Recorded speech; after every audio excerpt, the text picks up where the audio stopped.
கன்னிராசிக்காரங்க புதுமையான சிந்தனைக்கு சொந்தக்காரங்க, பூ போல மனசு, கோபத்தை மறைச்சிட்டு சிரிப்பை மட்டும் காட்டக்கூடியவங்க, எடுத்த காரியத்தை எப்படியாவது முடிச்சிடணும் அப்படிங்கிறதுக்காக கஷ்டப்பட்டு போராடக்கூடியவங்க, தங்களுடைய கஷ்டத்தையும் கண்ணீரையும் கடுகளவு கூட மற்றவங்களுக்கு தெரியாமல் பார்த்துக்குவாங்க. இதனால பார்க்குறவங்க எல்லாருமே கன்னிராசியா இவங்களுக்கு என்னப்பா சூப்பராக இருக்கிறாங்க, இவங்களுக்கு என்ன குறைச்சல் அப்படின்னு தான் நினச்சிட்டு இருக்கிறாங்க. ஆனால் சாப்பாட்டு கூட கஷ்டப்படுறது உங்களுக்கு மட்டும்தான் தெரியும்.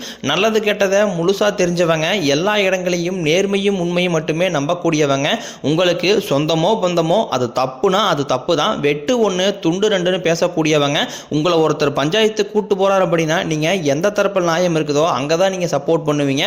உண்மை நியாயத்திற்கு மட்டுமே என்னைக்குமே கை கொடுப்பீங்க. உண்மைக்கு புறம்பாக எந்த ஒரு விஷயத்தையுமே செய்ய மாட்டீங்க. இதனாலதான் கன்னிராசிக்காரங்களுக்கு நிறைய கஷ்டங்களும் துன்பங்களும் பெரும்பாலும் வந்துட்டு இருக்கு. உங்க சொந்தக்காரங்க நண்பருக்கு ஒரு தேவை இருக்குதுன்னா மட்டும்தான் உங்களை தேடி வருவாங்க. அந்த தேவை முடிஞ்ச உடனே உங்களை தூக்கி போட்டு போயிடுவாங்க. மறுபடியும் அவங்க வந்து உங்ககிட்ட உதவின்னு கேட்பாங்க. அவங்க உங்களுக்கு முன்னாடி பண்ண துரோகத்தை எல்லாமே மறந்துட்டு மீண்டும் அவங்களுக்காக உதவி செஞ்சு ஏமாறக்கூடியவங்க தான் கன்னிராசிக்காரங்க. வாழ்க்கையில எப்படியாவது முன்னேறணும் அப்படிங்கிறதுக்காக தினம் தினம் கஷ்டப்பட்டு உழைக்கக்கூடியவங்க தான் நீங்க. வரக்கூடிய நாட்கள் இருந்து உங்களுடைய தலைவிதி அப்படிங்கிறது முழுவதுமாகவே மாறப்போகுது. இதுவரைக்கும் நடந்த கெட்ட விஷயத்தை எல்லாமே விட்டுருங்க. இனி வரக்கூடிய அந்த ஜூன் மாதத்திற்கு பிறகு நடக்கக்கூடிய நல்ல விஷயங்களை மட்டுமே நீங்கள் எடுத்துக்கங்க. ஏன்னா உங்களுக்கு சனிப்பெயர்ச்சி மூலமாக பார்த்தீங்கன்னா கண்டகசனி அப்படிங்கிறது ஆரம்பிச்சிருச்சு. ஐயையோ கண்டகசனியா, அவ்வளோதான் கன்னிராசிக்காரங்க வாழ்க்கையே முடிஞ்சுது. இப்போ தான் வந்து கண்டகசனி வந்து சிம்மராசிலிருந்து கன்னிராசிக்கு வந்திருக்கு. சிம்மராசிக்காரங்க நிலைமையே படாத பாடு படுத்திருச்சு, நாங்களும் அப்படியே இருக்க போகிறோம் அப்படி இப்படின்னு நிறைய கன்னிராசிக்காரங்க பயந்துக்கிட்டு இருப்பீங்க. அதாவது கன்னிராசிக்காரங்களுக்கு கண்டகசனியோட தாக்கம் இருக்கிறது உண்மைதான். ஆனால் வந்து 1 கோடி கன்னிராசிக்காரங்க இருக்கீங்க அப்படின்னா எல்லாருக்குமே இதனுடைய தாக்கம் அப்படிங்கிறது இருக்காது. அதில் குறிப்பிட்ட ஒரு சில ஜாதகக்காரர்களுக்கும் ஒரு சில நட்சத்திரக்காரர்களுக்கும் மட்டும்தான் இதனுடைய தாக்கம் இருக்குமே தவிர எல்லாருக்குமே இருக்காது. அது மட்டும் இல்லை, உங்களுக்கு குரு பெயர்ச்சியோட பலன்களும் ராகு கேது பயிற்சியோட பலன்களும், அது மட்டும் இல்லாமல் உங்களுக்கு வருட கிரகங்களுடைய பயிற்சி இருக்கிறதுனால நல்ல ஒரு முன்னேற்ற பாதைக்கு வரக்கூடிய நாட்களில் கன்னிராசிக்காரங்க போக போகிறீங்க. உங்கள் வாழ்க்கையில் கடந்த காலகட்டங்களில் நீங்கள் எதையெல்லாமே இழந்துட்டு கஷ்டப்பட்டுட்டு வருத்தப்பட்டு இருக்கிறீங்களோ அது அனைத்தும் பெறக்கூடிய ஒரு காலகட்டமாகவே உங்களுக்கு வரக்கூடிய நாட்கள் அப்படிங்கிறது பார்க்கப்படுது. கன்னிராசிக்காரங்க தங்களுடைய வாழ்க்கையில் நல்லது நடக்க போகுதுன்னு நினச்சிட்டு இருந்திருப்பீங்க. ஆனால் உங்களுக்கு அந்த டைமில் ஒரு மிகப்பெரிய ஏமாற்றம் தான். புதுசாக ஒரு பிரச்சனையும் கஷ்டமும் தானாகவே உங்களை தேடி வந்திருக்கும். கன்னிராசிக்காரங்க சொந்த பந்தத்தை இழந்தாங்க, சொத்துக்களை இழந்தாங்க, தனக்கு நெருக்கமாக இருக்கக்கூடிய உறவுகளையுமே இழந்தாங்க. கடைசியாக நான் மட்டும்தான் எல்லாத்தையுமே இழந்துட்டு நிற்கிறதா இருக்குது, எனக்கு உயிர் வாழவே பிடிக்கலன்னு சொல்லிட்டு இருக்காங்க. இதுக்கு மேலே என்னால் வாழவே முடியலை சாமி, தயவு செஞ்சு என்னை வந்து உன் கூடையே கூட்டிக்கிட்டு போயிரு. நான் இவ்வளோ கஷ்டப்பட்டதுக்கு அப்புறம் எனக்கு வாழ்க்கையில் வாழணுங்கிற எண்ணம் சுத்தமாகவே போயிருச்சு. உங்கள் மனசில் கவலையும் துன்பம் தான் அதிகமாகவே இருக்குது. நீங்கள் செய்யக்கூடிய ஒவ்வொரு விஷயத்தையுமே தடுப்பதற்கும் உங்களை அவமானப்படுத்துவதற்கும் நிறைய நபர்கள் வந்து முயற்சி பண்ணிக்கிட்டு இருக்காங்க. இதெல்லாமே தெரிஞ்சுமே கூட நீங்கள் என்னமோ பண்ணுங்க எனக்கு என்ன வந்துச்சு அப்படின்னு தன் வேலையில் மட்டும் என்றைக்குமே குறிக்கோளாக இருக்கிறவங்க தான் கன்னிராசிக்காரங்க. நீங்க என்னைக்குமே மற்றவங்க நம்பி இருக்க மாட்டீங்க. நம்மளால மற்றவங்களுக்கு கடுகளவு கூட துன்பம் வரக்கூடாதுன்னு நினைக்கிறவங்க தான் நீங்க. கொடுத்து சிவந்தக்காரங்களுக்கு சொந்தக்காரங்க உங்ககிட்ட இருந்தது அப்படின்னா எடுத்து கொடுத்துட்டு போயிட்டே இருப்பீங்க. மற்ற ராசிக்காரங்க மாதிரி இந்த சொல்லி காட்டுற பழக்கம் என்னைக்குமே உங்களுக்கு கிடையாது. குரு பயிற்சி மூலமாக உங்களுடைய ராசிக்கு குரு பகவான் பார்த்தீங்கன்னா 4ஆம் இடத்திலிருந்து 7ஆம் இடத்துக்கு வந்து வக்ர நிவர்த்தி ஆயிருக்காரு. இதன் மூலமாக நல்ல ஒரு பொருளாதார முன்னேற்றம் அப்படிங்கிறது படிப்படியாகவே உங்களுக்கு முன்னேற்றம் வரப்போகுது. ஏன்னா கடந்த காலகட்டங்களில் நல்ல ஒரு வேலை அப்படிங்கிறது கிடைச்சிருக்காது. அதை கிடைக்கிற வேலைக்கு ஒரு 10,000 சம்பளத்துக்கோ 5,000 சம்பளத்துக்கு போயிட்டு இருந்திருப்பீங்க. இனி வரக்கூடிய நாட்கள் அந்த ஜூன் மாதத்திற்கு பிறகு உங்களுக்கு தகுதிக்கு ஏற்ப நல்ல ஒரு வேலை அப்படிங்கிறது நிச்சயமாக கிடைக்கும். அது நீங்கள் ஒரு அரசாங்க வேலைக்கு ட்ரை பண்ணாலும் சரி, இல்லை ஒரு ஐடி ஜாப்போ பிரைவேட் ஜாப்போ பேங்க் சீரோ நீங்கள் எங்கே வேலைக்கு ட்ரை பண்ணாலும் அந்த வேலை அப்படிங்கிறது நிச்சயமாக உங்களுக்கு கிடைக்க போகுது.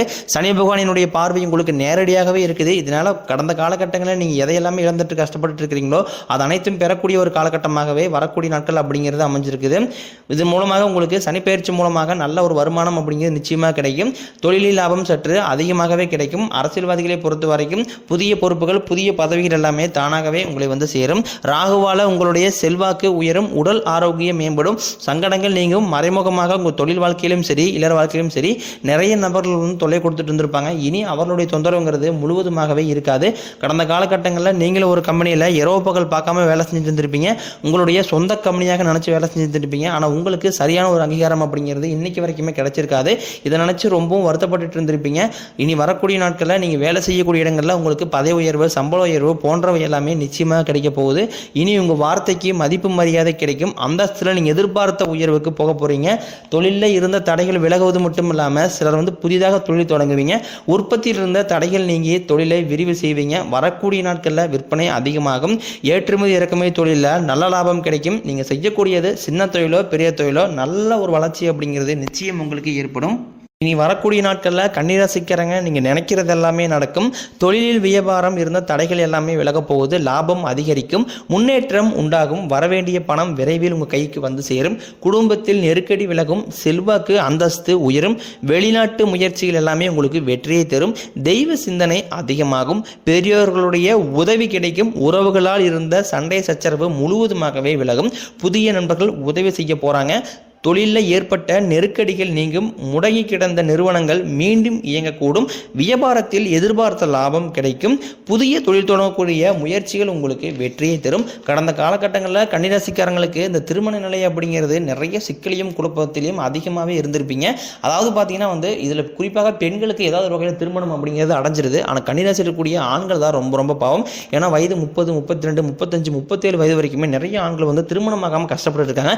ஏன்னா காரணம் பார்த்தீங்கன்னா பெரிதாக பொருளாதார முன்னேற்றம் அப்படிங்கிறது இல்லாத அப்படிங்கிறது ஒரு ரீசன். அதுக்கப்புறம் பெண் வீட்டில் நிறைய டிமாண்ட் பண்ணுறாங்க. கவர்மெண்ட் ஜாப் வேணும், பிரைவேட் ஜாப் வேணும், நல்ல சொத்து பத்து வேணும், கார் வேணும், இந்த மாதிரி நிறைய டிமாண்ட் பண்ணுறதுனால கன்னிராசிக்காரங்களுக்கு திருமண நிலை அப்படிங்கிறது ஏதாவது ஒரு வகையில் தடைப்பட்டுட்டே தான் இருக்குது. இனி வரக்கூடிய அந்த ஜூன் மாதத்துக்கு பிறகு நீங்கள் எதிர்பார்த்த மாதிரியே உங்கள் தகுதிக்கு ஏற்ப நல்ல ஒரு வரன் அப்படிங்கிறது நிச்சயமாக உங்களுக்கு அமையும்.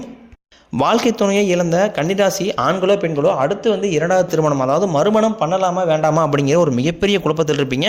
அப்படி இரண்டாவது திருமணம் பண்ணும்போது சொந்தக்காரையும் தப்பாக பேசிடுவாங்களா, இல்லை ஊர்க்காரையும் தப்பாக நினச்சிக்குவாங்களா, அவங்க என்ன நினைப்பாங்க, இவங்க என்ன நினைப்பாங்க, இரண்டாவது மேரேஜ் பண்ணால் அப்படின்னு தான் நிறைய பேர் நினச்சிட்டு இருக்கீங்க. அதாவது பார்த்தீங்கன்னா இப்போ இருக்கக்கூடிய பொருளாதார சூழ்நிலையும் இப்படி காலகட்டத்தை வச்சு பார்க்கும்போது ஒரு சிங்கிள் பேரண்டால் அந்த சொசைட்டியை சர்வே பண்ணுறது ரொம்ப ரொம்ப கடினம். நீங்கள் எதிர்பார்த்த மாதிரியே நல்ல ஒரு மறுவாழ்க்கை அப்படிங்கிறது விரைவில் உங்களுக்கு அமையும். குழந்தை பாக்கியத்திற்காக இயங்கிய கன்னிராசினியர்கள் நாங்களும் போகாத ஹாஸ்பிட்டலில் சாமி, பார்க்காத ட்ரீட்மெண்ட்டில் வாரத்தில் 3 நாள் கோயிலுக்கு போய் வழிபாடு செஞ்சு வந்துட்டுருக்கோம், எங்களுக்கு பிள்ளை பேர் பாக்கியமே இல்லை அப்படின்னு தான் நிறைய கன்னிராசினியர்கள் சொல்லிட்டு இருக்கீங்க. கண்டிப்பாக இந்த ஜூன் மாதத்திற்கு பிறகு நீங்கள் எதிர்பார்த்த மாதிரியே விரைவில் உங்களுக்கு பிள்ளை பேர் பாக்கியம் அப்படிங்கிறது உண்டாகும்.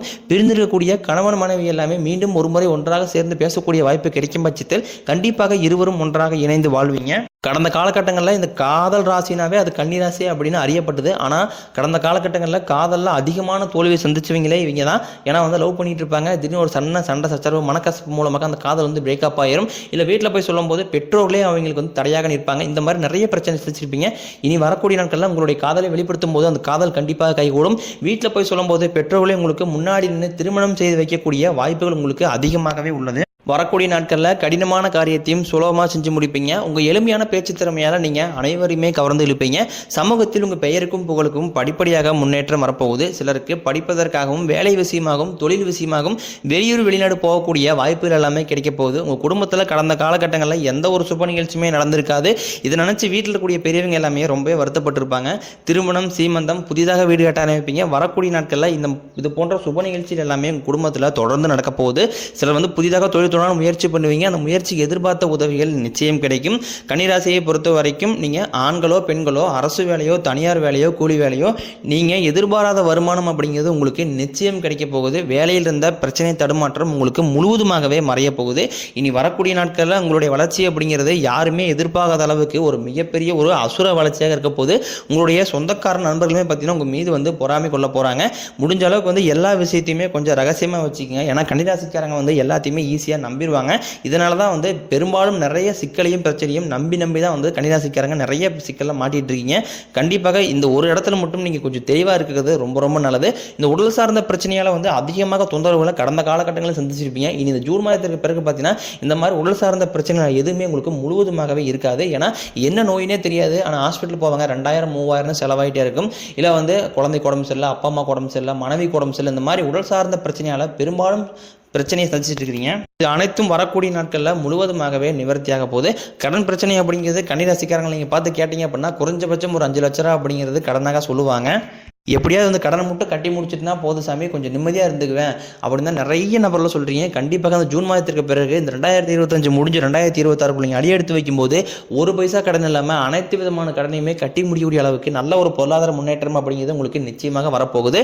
இந்த உங்களுடைய வீடு தேடி பார்த்தீங்கன்னா புதிதாக ஒரு உறவு ஒன்று வரப்போகுது. அந்த உறவுக்காரர் யார் அப்படின்னா உங்களுடைய காதலியாக இருக்கலாம், இல்லை மனைவியாக இருக்கலாம், இல்லை புதிதாக ஒரு நபராக இருக்கலாம், சொந்தக்காரராக இருக்கலாம். இவர்கள் மூலமாக இத்தனை நாட்களாக ஒரு தடுமாற்றத்திலே கன்னிராசிக்காரங்க நீங்கள் இருந்திருப்பீங்க. இனி ஒரு நல்ல ஒரு முன்னேற்ற பாதைக்கு இந்த நபர் உங்களை நிச்சயமாக வழிநடத்தி கொண்டு போகக்கூடிய வாய்ப்பு அதிகமாகவே உள்ளது.